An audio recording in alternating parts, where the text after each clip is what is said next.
Good day, ladies and gentlemen, and welcome to the review, the Contemporary review. I'm your host, Andre Chapat, and I'm here to once a week review one of the great art pieces of the 20th century.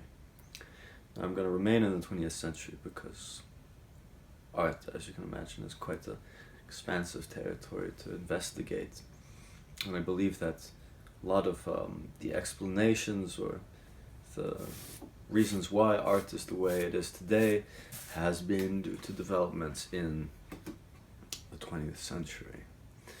So without further ado, I'm going to start with our first painting this week. On the monitor to my right, to your left, out of the shot is a picture, composition VIII by Wassily Kandisky. So the format of the Contemporary review will be that I'll introduce you shortly the artist in question, and then I will look at it and then tell you what I think about it, so that you don't have to go and look at the artwork yourself. You can just know more or less what it's like. So without further ado, this is composition VIII, painter by abstract pioneer Wassily Kandisky. This painting is from 18 something, and I'll just get into reviewing it.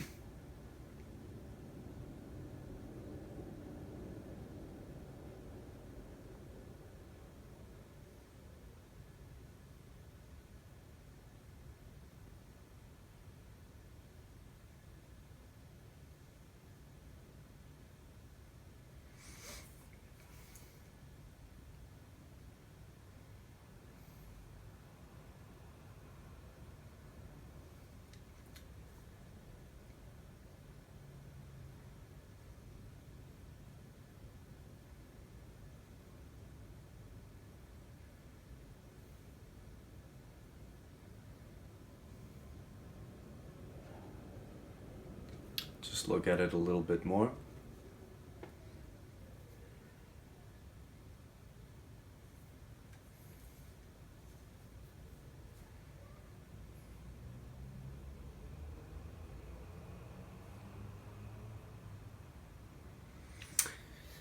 So with composition VIII, we are effectively in an abstract space, so with no depth or foreground or background or anything, and there's no figuration of sort, no drawings or images that we could recognize as being something from the real world. It's something that we can't necessarily understand. That is to say that he uses certain geometric shapes, semicircles, full circles, triangles, as well as different angular shapes or lines, maybe curved sometimes, and he composes these in a way where his work with color and with lines going in certain directions seem to pull us towards something different. I seem to feel very much floating around when I immerse myself into this painting, because there's no real point for the eye to fix on. There's nothing that's really gonna grab your attention, other than probably the big black donut with purple inside it and a red aura floating on the top left side. I use floating, but of course it's just placed or figured in some way, but within the impression or feeling I have, it is, as I said, sort of in a space for just floating through. And that thing may perhaps remind me of a sun, but of course upon looking at it a bit closer you realize it totally cannot be anything like that. It's obviously have another intention. And from that point on, I my experience was starting looking at the dots that follow, the yellow dot at the bottom, then the blue one, then the purple one, before kind of breaking apart into this area with this sort of pale green circle overlapped by the yellow triangle. And at that point, I think I still took a step back mentally and focused on the other dots again. I'll say maybe 4 of them, including the big black donut. And from then on, it made me take a step back and start to observe kind of the different kind of like less sharp associations of colors and things. The more I say they kind of move like, it would move like an ant collie would. In French we have this word grouiller, which is kind of like grumble or rumble or something like that. So maybe at the top right a little bit more or whatever, and then slowly move down to the bottom left piece. Then there was a whole moment where you start observing the different lines and their widths and stuff like that, and noticing how all this is painted, and also you realize it's not a vector that you're used to seeing, so it has some sort of different, vibe going on to it. When you paint a line, it's different than when you can get some mathematical computer machine to bust something out for you, and then you print that shit with more mathematical computer machines.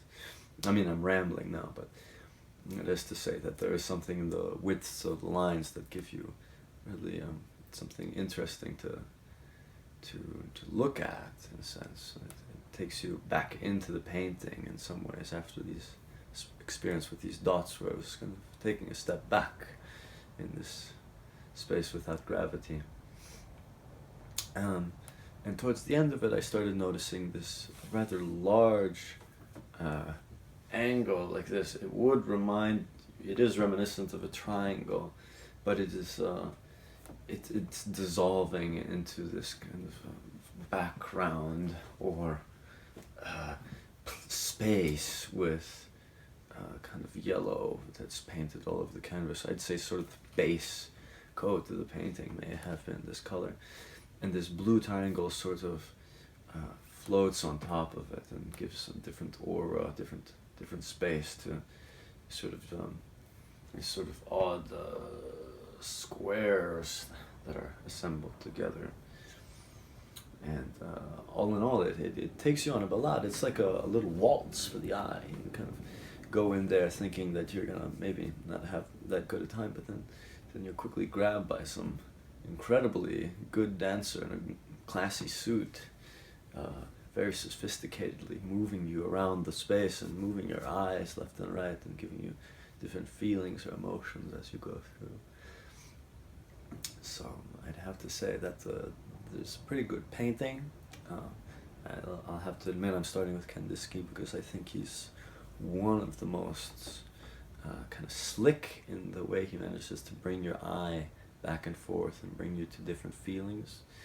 And I've seen this painting for real, of course, and it's quite large also, so you can really take a step back and let yourself kind of be juiced by this thing, come out a little bit refreshed from having put your headspace somewhere quite different all of a sudden.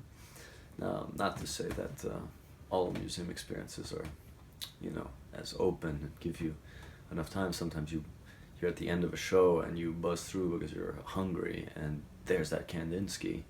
But fuck me, I'm seeing so much shit today, I'm not gonna look at this thing. I would say it's good to maybe do this in the first half of a visit to a museum.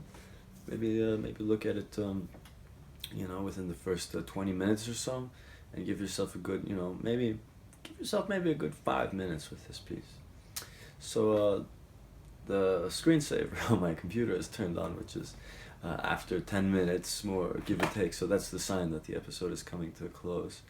Thank you so much for listening to my review of Wassily Kandisky's Composition 8.